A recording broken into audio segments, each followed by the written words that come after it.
Hello, I'm Mr. Matthews, and today I'm playing Gremlins 2 on the NES. Now I do have some backstory with this game, so I'm just gonna kind of burn through that real quick. I've always been a huge Gremlins fan. It was one of my favorite movies as a kid. It's still one of my favorite movies today. I watch it every Christmas. But as a kid, maybe about 10 or 11, I was much more fond of the sequel, Gremlins 2. I was, for a lack of a better word, I was obsessed with that movie. When it came out on VHS, I had a 2 or 3 month period where I literally watched it every day, sometimes 2 or 3 or 4 or even 5 times a day. I don't know why my parents allowed this, but I had a weird, borderline unhealthy obsession with this movie. And it wasn't just a movie. I collected the cards, and there were little figures that came out to help promote the movie. I read the book, which sucked. But also when the video games came out, I knew I had to have them.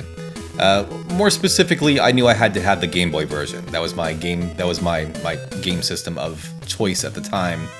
And the NES version, in addition to being twice the price of the Game Boy game, it just didn't appeal to me at all. I didn't like the top-down perspective. I went with the Game Boy version, which had a more traditional side-scrolling platformer style. Now, anyone who has played the Game Boy version can attest to the fact that it is bullshit. It is a very good-looking game. It has good music. However, the level design and the controls and the intensity of the platforming that it demands of you, the player, is just ridiculous. Especially in the last 75% of the game. It is not an easy game by any stretch of the imagination. I did beat it several times as a kid. It was like pulling teeth every single time. I never played the NES game until I was an adult. And that was when I started collecting for the NES. And I bought this game complete in box for, I want to say, probably about $7 off of eBay. This was back when you can pretty much get almost any NES game complete in box for $10 or less, because the NES at that time had no value. So I was definitely approaching 30 the first time I played this. And let me tell you, this game also, just like its Game Boy counterpart, is very unfriendly to newcomers. It is a Sunsoft game, which means it has great graphics, great music, very, very frustrating gameplay. I had to take many running starts at this game over the years before I was finally able to see it through. It also follows the movie pretty well. So right now you're still in the Splice of Life laboratory from the beginning of the movie, which is what the tomatoes are a reference to.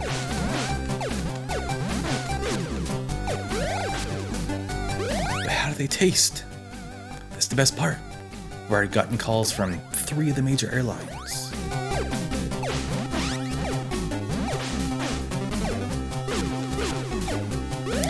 Now, when you kill an enemy, they drop these crystal balls, and that's the currency in this game that you can use to purchase items at these shops. One shop appears in each of the levels. You can only buy one item. In this first shop, you can buy this health recovery bottle that will recover 2 hearts. And there's a balloon, which will save you from pits, and the gizmo doll, which is essentially an extra life.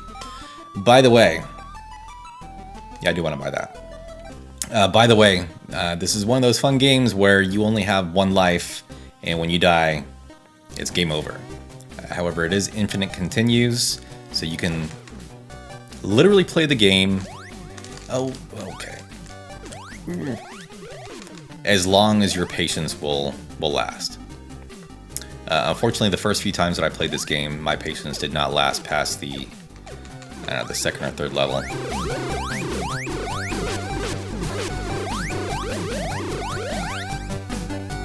So it was actually just this past weekend that I finally sat down with the determination to finish this game by hook or by crook.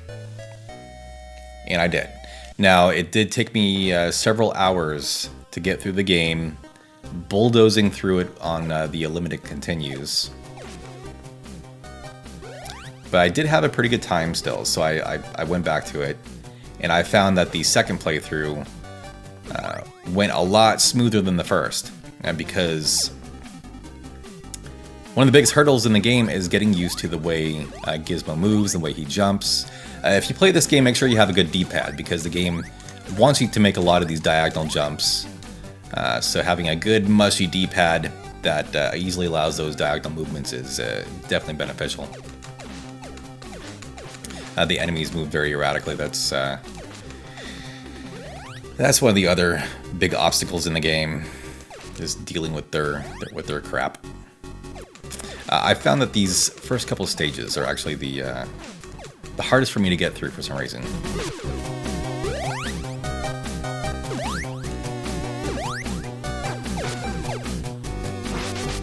But as difficult as it can be, the game is actually constantly giving you little concessions and little items of grace to kind of help you out.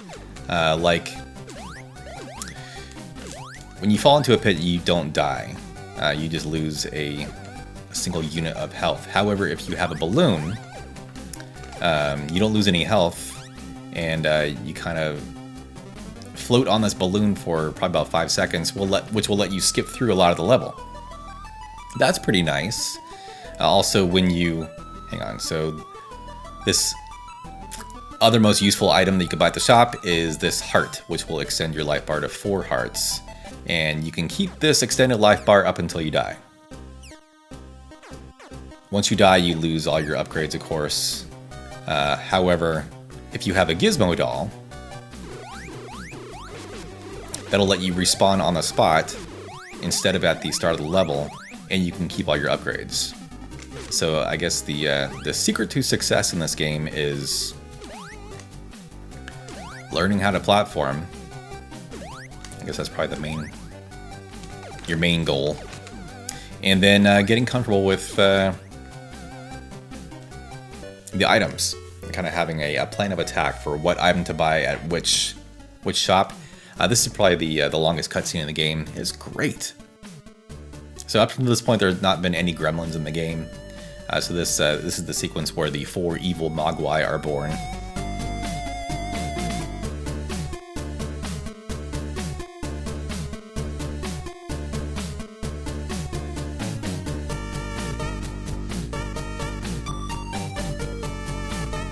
I love how they animated the characters. They didn't have to do that.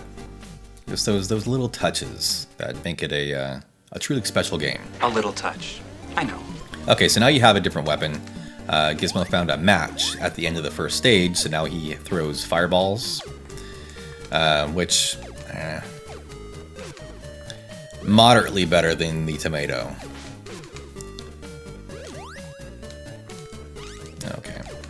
Okay, let's go.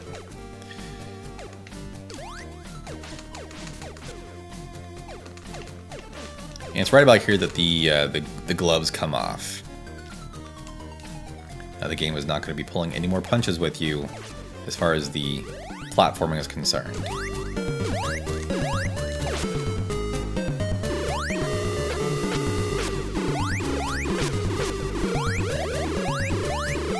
So here's one of the other cool parts of the game that helps you out.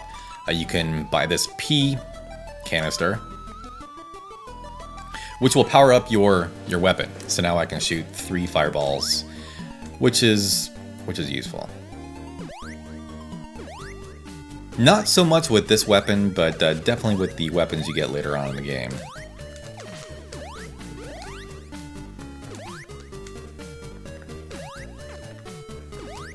It's kind of easier to just avoid those spiders.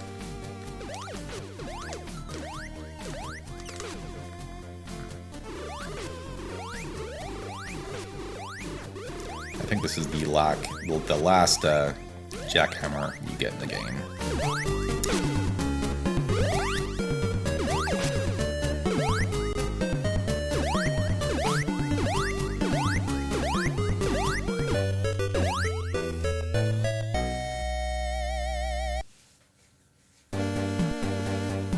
Alright, so here's where the game actually gets starts to get tough.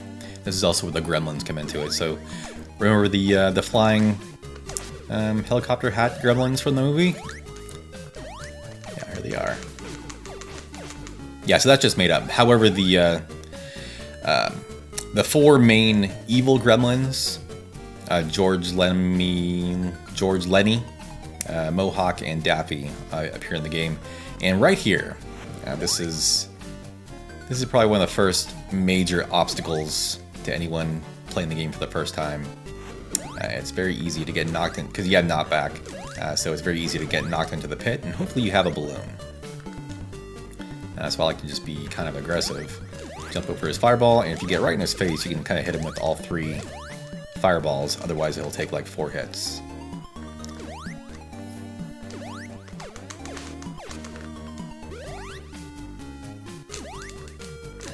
And right there is Lenny, I think.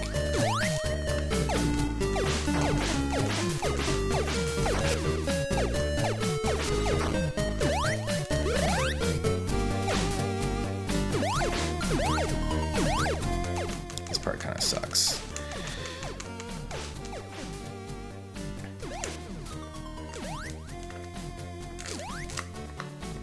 If you don't take those guys out first, they'll likely knock you off that platform.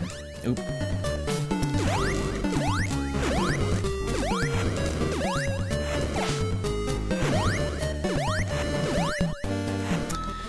Alright, let's see. I think I'm just gonna go ahead and get a stock Gizmo doll, because I don't trust that I'm not gonna bite it during this playthrough.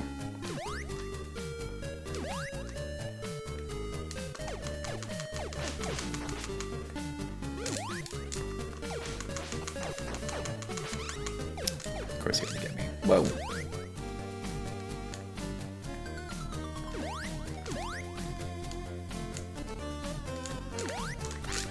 Oh boy. I think my Gizmo doll might be coming in handy here pretty quick.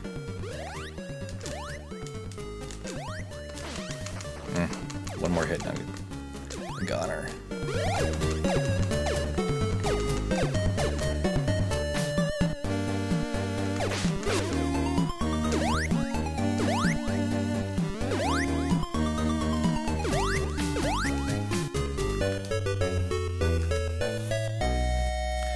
Alright, so here's the main bad guy in the game. This is Mohawk, who is not actually named in the movie, other than in the credits, I think.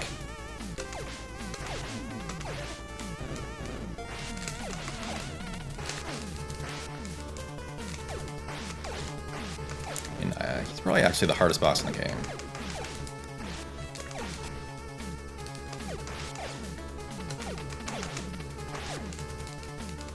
More so because of the weapon you have at this point.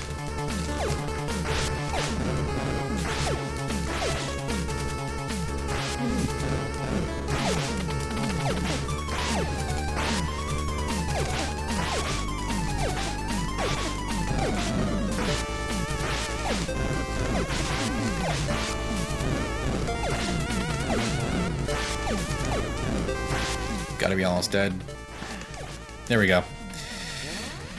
Okay, and now that I finished that level, I get a new weapon, which is the paperclip. And this is probably one of the best weapons in the game. Now, if you were not powered up, it's just a single paperclip. But since I still have the power canister, or the P canister, it's basically the spread shot. This definitely comes in handy.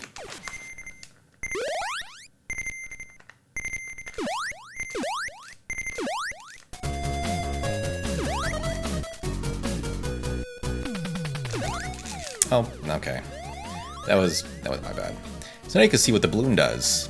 It just lets you if I didn't get hung up on the geometry of the level there, I could have actually gotten pretty far. That's okay. There's another shop here to get something else. I guess I'll buy another balloon. Not that we'll fall into any more pits, of course, but luck favors the prepared.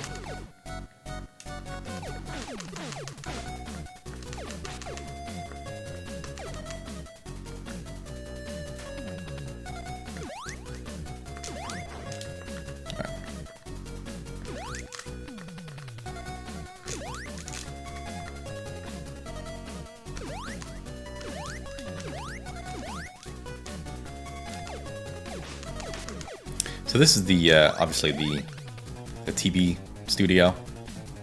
So this is the Cooking with Marge. Her name is Marge, right? The cooking show. And then here is Grandpa Fred's set. And there's the Bat Gremlin that apparently multiplied.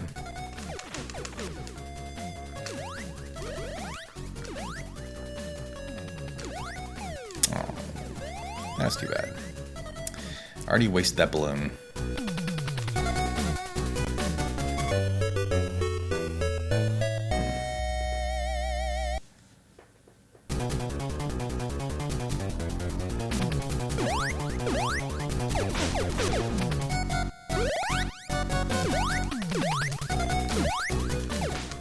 And here's that scene in the movie where the floor was lava.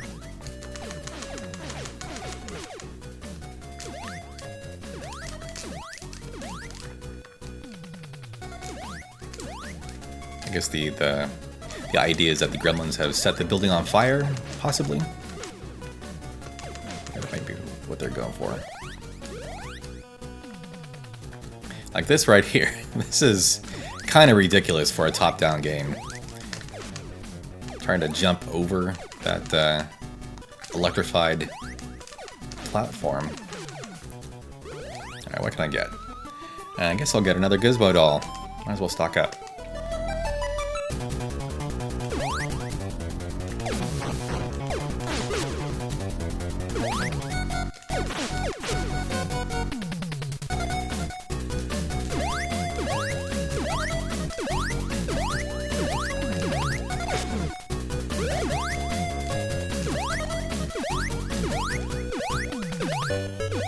Okay. Now we're in Daniel Clamp's office. This is where the electric gremlin comes into the movie. And if you are not powered up, this boss fight is very difficult. But with the powered up paperclip, you basically just mash until he is gone. It's definitely a lot easier. And here's a scene where I'm assuming that you've seen the movie, so I'm throwing out all these references to the Gremlins 2 movie, assuming you know what I'm talking about. So if you haven't seen the movie, go check it out and then come back to this video. I don't have to tell you. So now I have I want to call it the bow and arrow, but it's the paperclip and pencil. Okay, there's Daffy. He is the most pain in the butt enemy in the game. I love these little touches of the gremlin footprints everywhere. I know. Maybe everybody here would like to do some little touches. I think they definitely must have had fun making this game.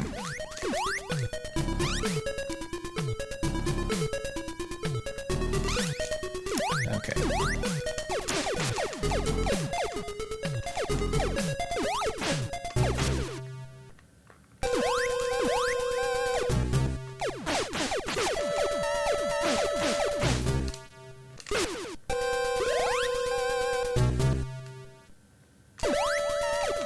I might be okay by not refilling my health, but I don't feel like I should risk it.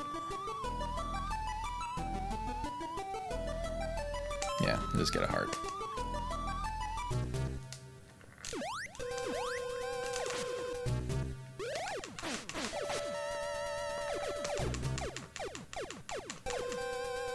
I need him to come closer.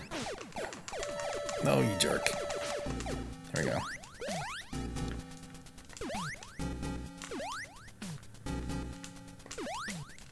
Here's another bit of ridiculous platforming.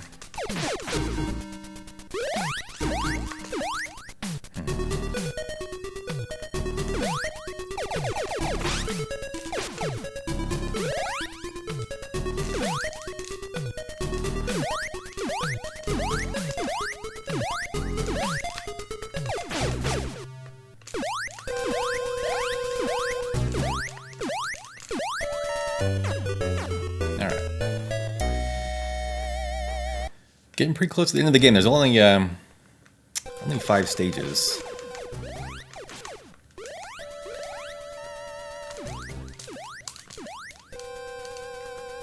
Let's see, do I risk the damage? Yes, I'm gonna damage boost. Makes this part a little... I always kind of struggle with that section right there, so I'm gonna cheese it.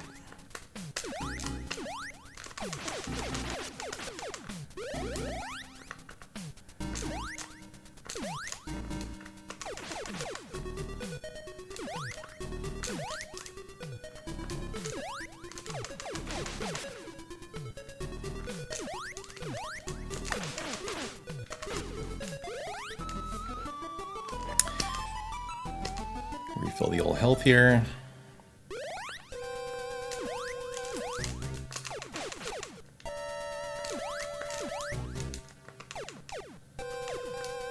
Okay, oh no.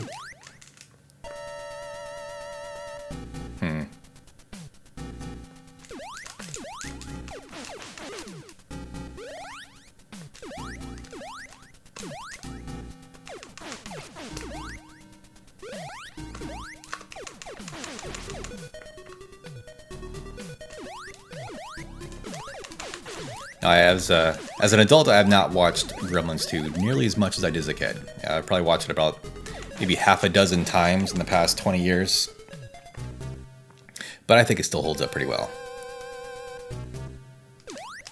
I like how it basically makes fun of the first movie. And it's just completely bizarre.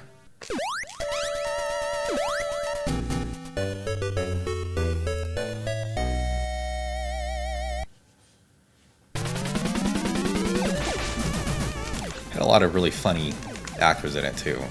Robert Picardo, who is a truly underappreciated actor. Please die. There we go. Was great in this movie. I know.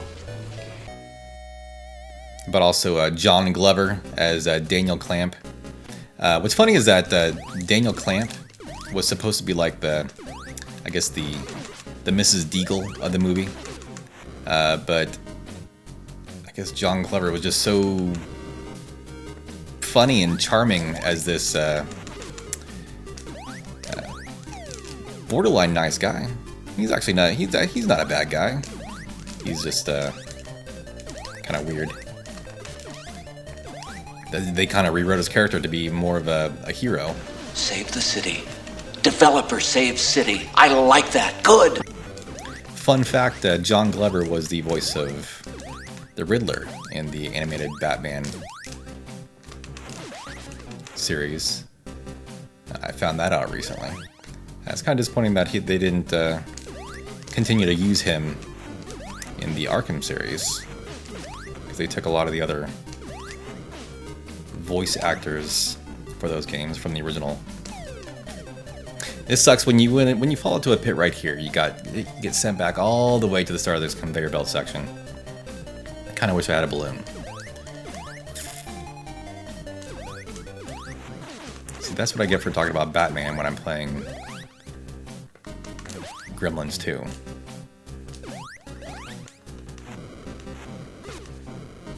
Although, to be fair, the Gremlins 2 movie did still make time for a Batman reference. Gremlins 2 worked as a pretty good advertisement for a lot of Warner Brothers properties, including Looney Tunes and Batman.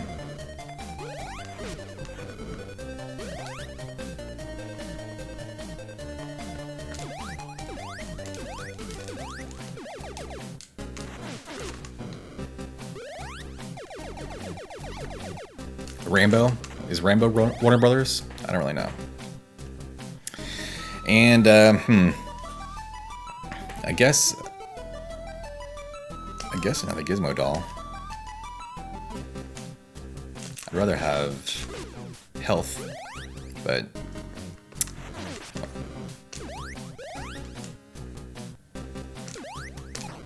Okay.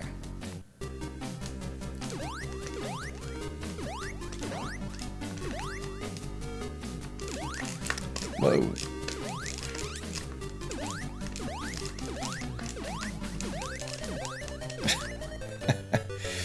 Well, we're going to use one of those Gizmo dolls. Here's the last boss. This is Mohawk as the Spider Gremlin.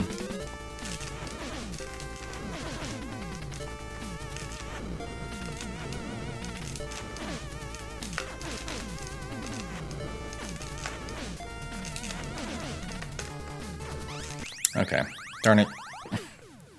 Alright, well now you're just gonna get mashed to death. There you go. Alright, that's the game. And it also has this really cool cutscene at the end showing all the gremlins getting electrocuted to death.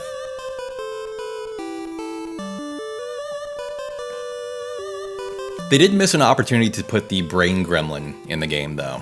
He was always one of my favorite characters in the movie.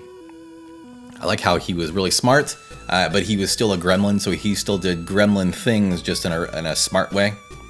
Like how he was in the stock exchange and he was on the phone. Well, things are rather brutal here. I'm advising my clients to put everything they got to canned food and shotguns. Still a gremlin, just a smart one.